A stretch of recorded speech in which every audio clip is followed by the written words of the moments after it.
Welcome back to Amazing Earth Level 1, which is on slow land changes. This will be mission 4 of this level. Before getting started, let's review our big question, which we're beginning to see. How do Earth's resources change?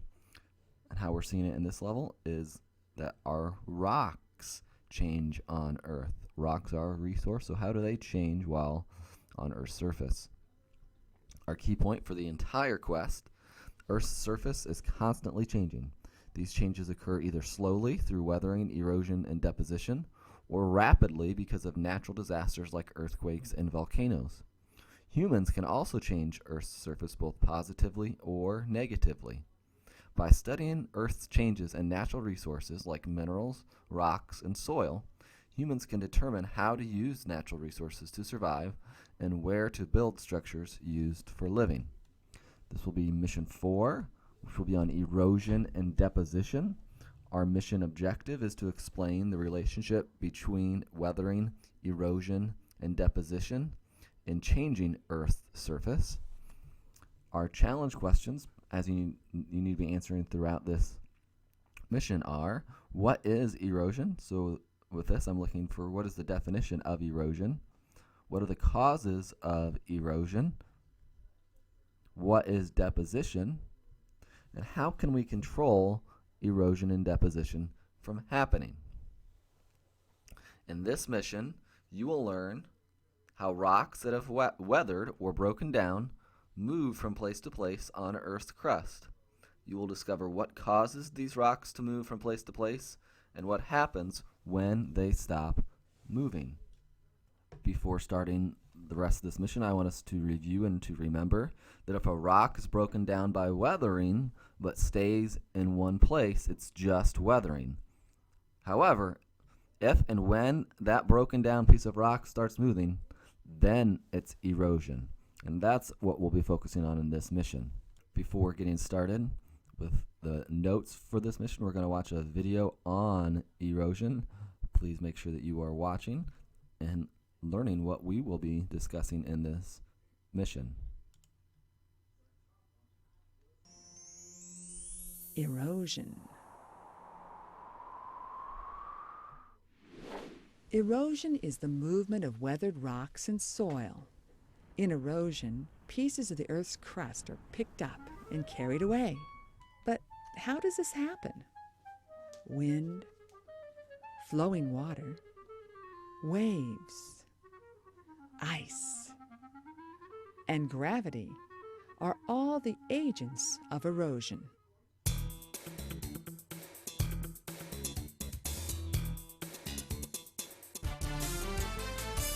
Gravity. Gravity is the force that pulls everything on Earth toward the center of the Earth. Objects roll downhill, even living objects. Take a big rock that's been broken off from a mountain, like this boulder. As the boulder is pulled downhill by gravity, it picks up speed, breaking up rocks, plants, everything in its path. It even breaks up more of itself. That happened quickly, but some erosion happens constantly, even when we do not see it. This fence on the side of the hill was straight when it was built. Over the years, a slow form of erosion by gravity called creep has pulled the soil downhill, causing the fence to move downhill too. Rock slides are caused by gravity. Smaller particles like soil can be moved by gravity quickly too, especially when they are mixed with another agent of erosion like water. This mudslide in Northern California destroyed houses and covered a freeway. Gravity is always working with the other agents of erosion, changing the surface of the Earth.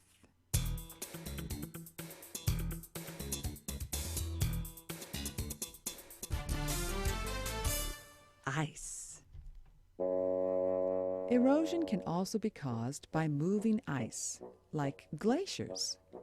Today, you can find glaciers in places where snow builds up and it's cold all year. The snow never melts. The weight of the snow and the force of gravity cause these layers of ice to creep or flow downhill. This boulder in the glacier is being eroded day by day. It's being dragged along with the glacial flow, approximately 30 centimeters or 1 foot a day. As it moves, the ice scrapes over the earth, carrying other rocks and soil along with it. Years from now, it may get to this Alaskan bay. Many of the landforms we are familiar with, like Cape Cod, Long Island, and the U-shaped Yosemite Valley, were formed by glaciers thousands of years ago. Wow, a glacier scraped over the Earth's crust, gouging out bedrock here and piling up rock there.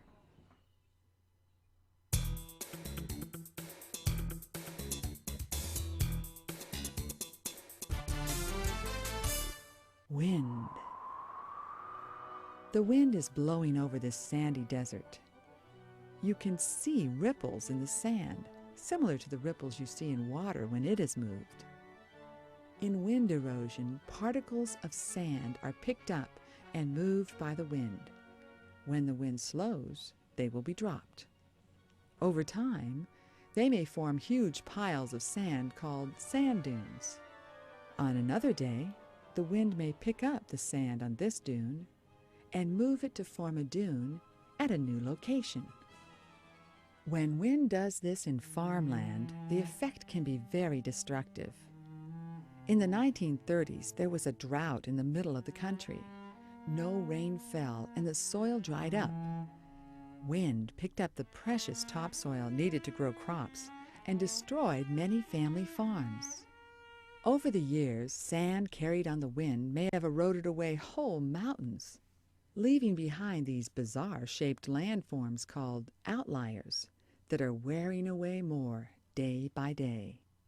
As dramatic as these changes may be, the agent of erosion that causes the greatest change is running water.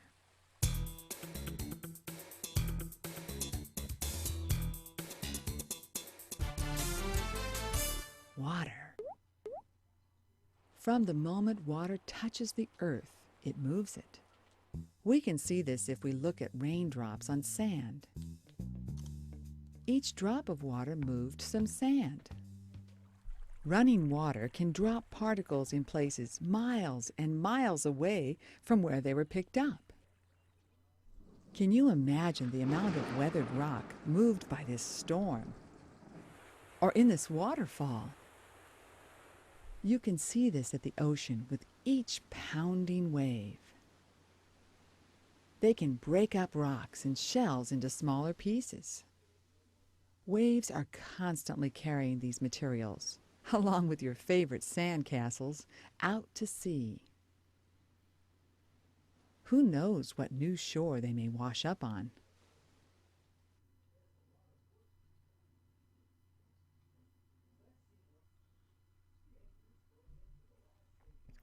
So erosion is the process of carrying away weathered pieces of rock. There are 4 different causes or agents of erosion: moving water, moving ice, wind, and gravity. You will need to be able to give an example or understand what an example is of one of those different causes of erosion. Let's look at moving water first. There you'll see the Grand Canyon. The Grand Canyon was formed because of erosion of moving water causing erosion. Moving water from streams and rivers that can carve grooves in Earth's surface that later become valleys and canyons after many, many years. You also saw from the video that waterfalls could also help cause erosion as well. Any type of moving water that is moving broken down pieces of rock would be an example of moving water erosion. Moving ice. Glaciers usually move very, very, very slowly. And as they move, glaciers wear away rock and soil, so they're weathering, and then from there they carry it away. Here you see a picture of wind erosion. I don't have any text to go with it, but you can see how wind is blowing those broken pieces of soil and rock and dirt and moving it to a different place. Gravity can also cause erosion in the forms of landslides, mudslides, avalanches, and sinkholes. There you see there was just a house. They built it right there, but over many, many years, erosion and weathering caused the back of that house or the land behind the house to wear away. And eventually, through gravity, there was not enough soil there to support the house anymore, and so then it collapsed, as you saw or can see from the video. Finally, we're going to talk about deposition. Deposition is the final part of this erosion, weathering, and moving of rocks on Earth's surface.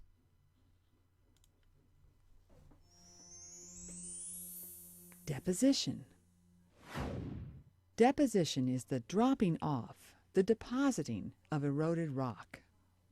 The slow, steady work of deposition is constantly building up, changing the surface of the earth. The wind may erode one sand dune away, but that sand is deposited in a new location, and a new sand dune is formed. Deposition is building up new landforms every day. Rocks, soil, sediment, anything that the flowing water of a river can move is picked up and carried along, sometimes as far as the mouth of the river, where it empties out into another body of water. All the materials eroded by the flowing river can build up at the mouth. These materials have formed a delta. Some deltas are muddy and unstable. Others have become so big that crops are grown on them. Today, parts of the delta at the mouth of the Mississippi River is growing bigger. It's actually pushing out farther into the Gulf of Mexico. Deposition is the force that carries away rocks deposition happens after the forces that carry away rocks during erosion, because erosion must drop them somewhere. Erosion can't happen forever and ever and ever. The process has to stop eventually. So deposition is when that happens. It can happen very quickly, simply just by moving one rock to another place in the span of a couple seconds, or it can happen very slowly over many, many years or centuries. Deltas and sand dunes develop because of deposition. The Indiana sand dunes up northwest by Gary, that happened because of the process of deposition. How can scientists study erosion and deposition, and why do we need to study erosion and deposition? Well, technology has helped scientists study erosion to learn how it might affect an area. They can use satellites in space to study an area's erosion history and then predict how it might move in the future. And why would they want to do that? I want you to think, why would they want to be able to predict how it might move in the future? Well, one reason they might want to predict is so that they can tell people not to build certain structures where erosion might happen, because all that's going to happen is that eventually that structure is going to be destroyed because of weathering, erosion, and deposition. How can we control erosion and deposition?